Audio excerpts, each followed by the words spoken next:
What's up, guys? It's your boy Barca Boy 103. Today we're gonna be doing the match preview for Sevilla versus Barcelona in La Liga. Of course, now the transfer window is over, and what's the point of the transfer window? To improve your squad and go out on the pitch and win matches, and that's what Barcelona have to do. It is against, of course, a very big team in Sevilla, top 4 team on paper, but not at the moment in La Liga. Very big game, and it's a perfect match for Barcelona to win, to kick off our campaign after the transfer window. But before we get into it, make sure you guys smash that like button down below. Let's try to get the 200 likes in this video. It'll be very much appreciated. Also, if you're new, make sure you subscribe down below if you haven't already, and let's get into it. Kickoff time for this match will be taking place at 9 p.m. local time, so your regular kickoff time in La Liga, and this match will be taking place at the Ramon Sanchez-Pizjuan. As we all know, one of the toughest stadiums in the league, but we have done okay there in the past few years.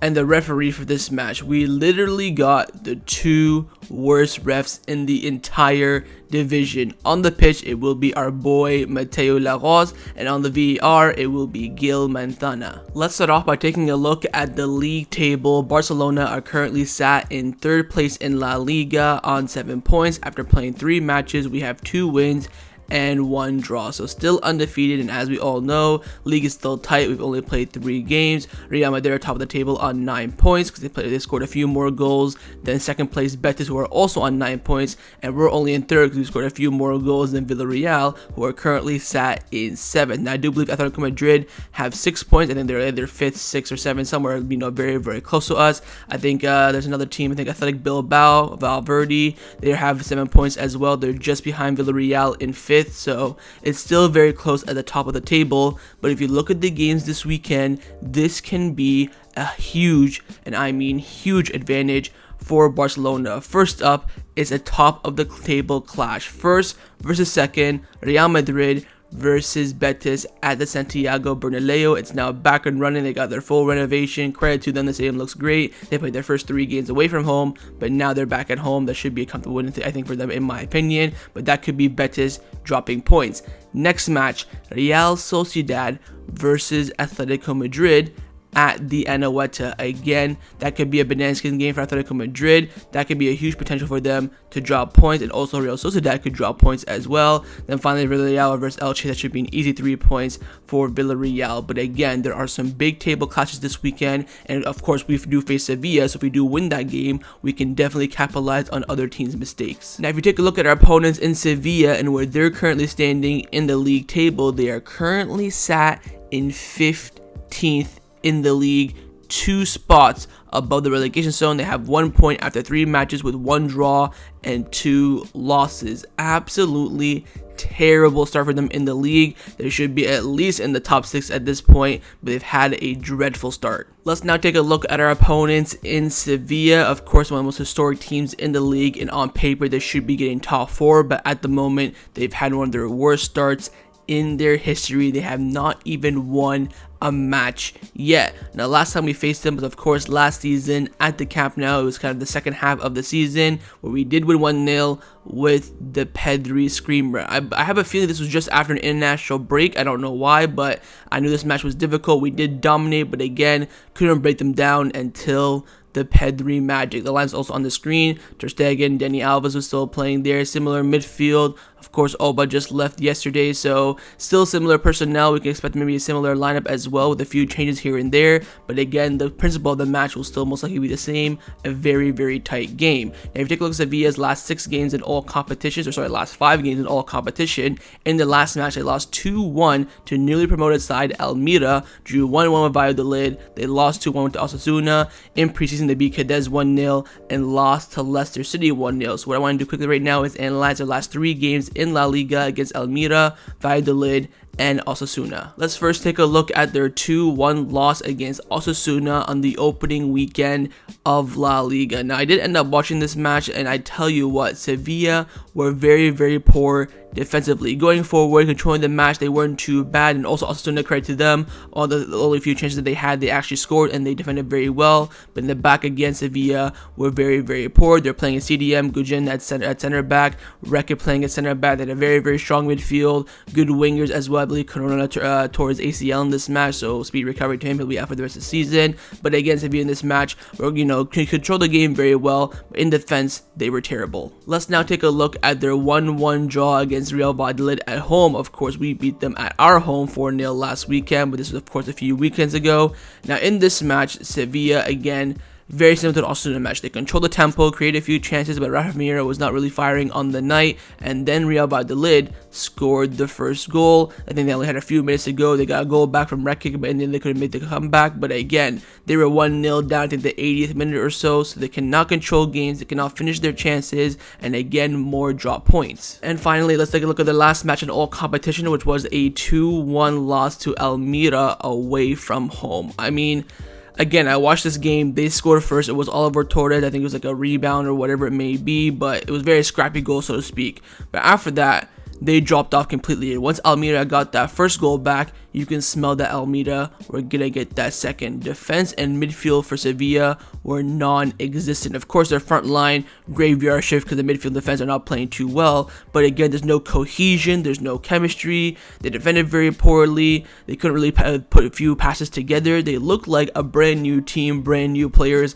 all coming and playing for the first time. It was absolutely dreadful, and the newly promoted team in Almeria picked up their first 3 points of the season. Now on the screen right now is a line that I believe that Union Lopetegui will select for this match. Of course, this is a predicted lineup. I don't really know Sevilla. This is just my best guess on what I've seen and from their previous lineups. I think they'll go with Bonu in goal, of course. Right back, of course, will be their captain, Jesus Navas. New center back signing, the French guy from Bayern Munich, can't pronounce his name. Other center back will be Reke, but again, he is a big injury doubt. So if he is injured, you can't expect maybe Fernando or the other CDM, Gudjon, to come in at center back and possibly play there as well. Left back will be Alex Telles. He has been playing well lately, but their starting left back, Kounde, is out with a red card. Midfield 3 of Fernando, Juan Jordan, and Alvaro Torres. Again, that's subject to change based on Reke's injury. I think the 2 interiors will definitely start in Juan Jordan and Alvaro Torres. Front 3, they have some wiggle room. Of course, they just signed Aaron Yanazai and Dalberg on deadline day, but again, probably too early for them to start. I think I'll go with Eric Lamela on the right, Rafa Mir up top, and Papu Gomez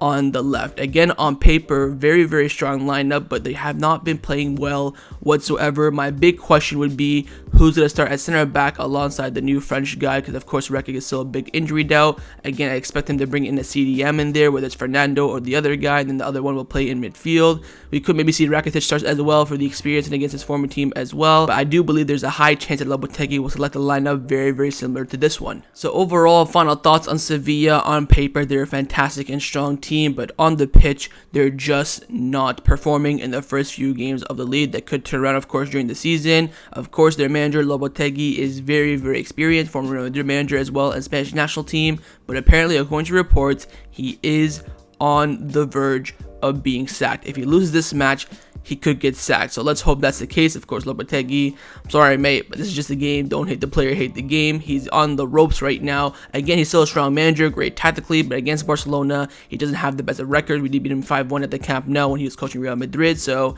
that could be taken into consideration as well. Now, players to look out for, again, the whole entire squad is strong on, paper, but on the pitch, not so great. More specifically, I watch out for Papu Gomez, very, very strong player. I think Juan Jordan has been playing well in those 3, terrible games for Sevilla. Alex Telles, their new player at left back, a new signing on loan from United, is doing well there. Rafa Mir, very, very clinical when he does get open opportunities. So I'd watch out for that. But pretty much, it's just whether or not Sevilla show up. If they show up, it'll be a strong, tough game. But if not, if it's Sevilla from the last 3 games that we've seen in the league, it should be a comfortable win for Barcelona. So what Barcelona have to do here, take their time, control the tempo, win the midfield battle, and most importantly, when those chances do arrive in the final third, to finish them off. Let's now get into Xavi's press conference reaction. Of course, he did it this morning. He was asked a lot of questions in the media about the signing, about the window overall, about the game, of course. A lot of juicy topics. Gave us some big insights as well. Great questions today from the media. Shout out to them. So let's get in and see what he had to say. Starts by saying that Sevilla away from home is going to be very difficult. They are a Champions League side and have a coach who works well with the team. He was asked about, of course, the markets, that we've done a spectacular job in the market, and with this squad, we were trying to compete for everything. He was then asked about Jordi Alba's possible move to Inter Milan. He said that Jordi Alba, he's a member of the squad. He'll be important. He must be key with his qualities, experience, and commitment to the group. I'm delighted to have him. He will play surely. No players bother me in the squad at the moment. I'm very happy with the club's titanic effort and appreciate it during the Mercado. Then asked about Pique, same situation as Jordi Alba. Said that on Pique, he's calm. He's training well, especially this week. He's going to help us for sure. We have to be a family, row in the same direction, and help each other out. His personal life, I hope he's happy and calm. Apparently, some paparazzis were following him around and harassing him, so I didn't hear about that part of this press conference. Then asked about Memphis Depay. Said that on Memphis, I had a chat with him about 3 weeks ago. He's very mature. He's a leader and he's committed. The amount of minutes depend on him, on his performances, and how well he trains. Then asked about having 3 left backs in the squad. Keep in mind, Marcos Alonso is not confirmed, not announced, not even registered yet, and Xavi's out here talking about him. It's hilarious. He was asked about having 3 left backs in the squad. He said, look, I want Jordi Alba here, and at no time that I think he can go. Alejandro Balde can play in other positions, Marcos Alonso as well. There will be games for everyone. I just love how he drops Alonso in there, not even confirmed signing quite yet. He continues on by saying the decision with Pique and everyone are technical. I have to make decisions based on what I see in training. When Pique plays, you guys would ask me why Kounde or Araujo do not play. Again, a lot of people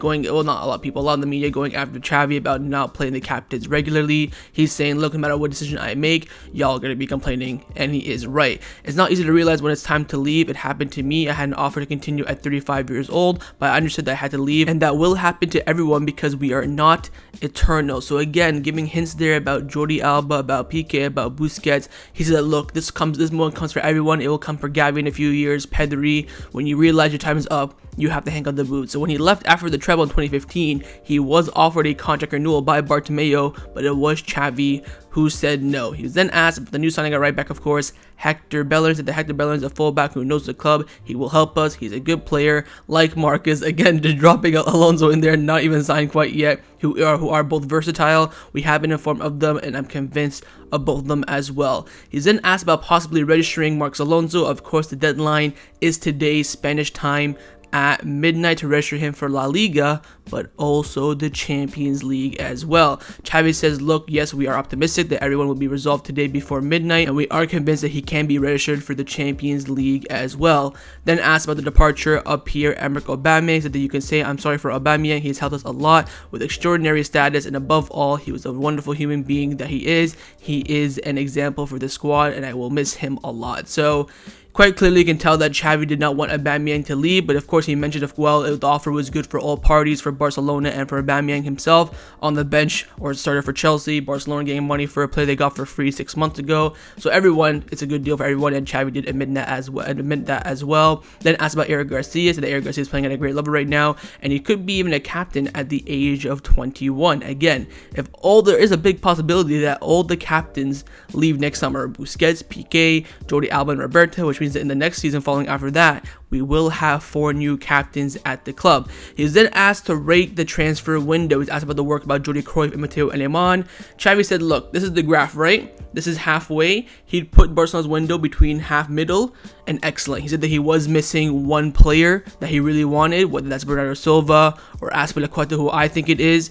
He said he didn't say it was perfect, but he said he was absolutely satisfied, absolutely happy with it, and he praised the work of both Jordi Cruyff and Alemán. About Jordi Cruyff, he said he's a very loyal guy. He knows exactly what he's doing. On Alemán, his work was excellent. He's someone who makes you feel comfortable. He has experience, and he's very good at negotiating as well. So overall, was not a 10 out of 10 perfect window for Xavi, but no doubt he was definitely satisfied with it. Then asked about Miralem Pjanic. Again, same question as pretty much with Pique and Jordi Alba. That Pjanic can help us. He's a good professional. I like his personality and the way he plays. At certain times, he should be helping us. And the last question he's asked was about the right back position tomorrow. He's asked, who's going to be playing right back tomorrow? And he did say yes, that he has made the decision on who will be playing right back in tomorrow's match and how Bellerin can help us. And that concluded Xavi's press conference reaction ahead of the match against Sevilla tomorrow. Let's now get into the lineup prediction. We're going to start with the manager, of course, Xavi Hernandez. I'm going to try my best for this lineup. I think it will be very easy to predict right now because we're not playing too many games. Once there's games, every other day, it will become difficult, but I think he will pick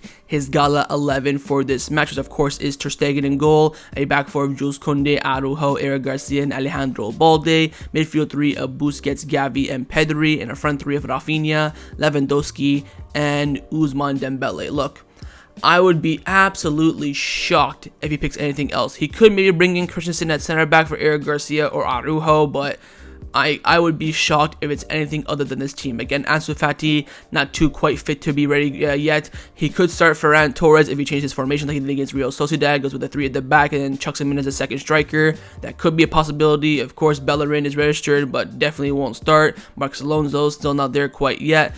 He could start Jordi Alba, doubted as well. Again, I would be shocked if his lineup is anything different to this one, and that's not anything that Xavi Hernandez will select for this match. But of course, let me know in the comments below what you think Xavi will go with. Now I'm going to show you guys my lineup, what I would do if I was the Barcelona coach, and I have made one change from Xavi's lineup, and that is I have brought in Frenkie de Jong for Gavi. Look, with the window now closed, I think Xavi will definitely use Frenkie de Jong more. I think he should be starting over Gavi. I think he's better than Gavi. I think he performs better than Gavi as well. But of course, I think Gavi brings that dog energy, if you know what I mean. I was highly considering starting Roberto in this match. I want that natural right back. But I know for a fact that Kounde, it's of course his former team. He knows the players. I want to tuck him on right back and keep him there for now. Against that way he can cover Papu Gomez, knows his style. But again, I was very highly considering starting Roberto and then having Araujo and Kounde at center back, but I didn't want to drop Eric Garcia after his great performance against Valladolid. Same goes for up front. I was thinking about bringing in Ansu Fati, but again, Raphinha and Dembele were so good against Valladolid. You can't drop them after a great performance. Of course, Lewandowski has no replacement. Alejandro Balde is still very strong, and Pedri as well. They're both playing well. So I think overall, if I were to make one change, I would bring in de Jong for Gavi, but I would be happy to start Gavi as well. But that's something that I would select for this match. But of course, let me know in the comments below. Would you rather pick my lineup or Xavi's lineup? Time now for my score prediction. What do I believe the result will be in this match? Look, despite the fact that Sevilla have not done too well in the first 3 games, I know for a fact it will be a tough match, but I still think Barcelona will win, and I'm going with a score line of 2-1. I would absolutely love to keep a clean sheet in this match. I think keeping a clean sheet against Sevilla, away from home especially, will put a precedence down on Barcelona. Of course, we've seen Ter Stegen wants to go for the Zamora Trophy. We need to help him out. A clean sheet would be perfect, but I think in the end, we will end up conceding just because of the atmosphere away from home. I think if Barcelona play their way, play their style, and Xavi starts the right team with the right formation, I'm confident we will win. Against Sevilla are not playing too well, but if we're complacent, we buckle under the pressure, the game will be very difficult. But overall, I am confident that Barcelona will win this match. I have gone with a score line of 2-1, but of course, let me know your score predictions down in the comments below. So that was my match preview for Sevilla versus Barcelona in La Liga. Hopefully you guys enjoyed this video. If you did, make sure to leave a like, and of course, leave me your thoughts down below in the comments on everything we discussed. But the main thing I want to firstly is to score prediction, and secondly on those lineups. Firstly, would I pick my lineup or Xavi's lineup? What do you think Xavi would go with? What would you go with? You were the manager. Leave me all your thoughts down below, and of course make sure you guys subscribe down below as well if you haven't already. And I'll see you guys tomorrow for the live watch along. Set the reminder on the screen and come and join me, watch the game with me. Follow after the match for my match review. So I'll see you guys tomorrow. Big 3 points ahead. Take care and Forza Barca.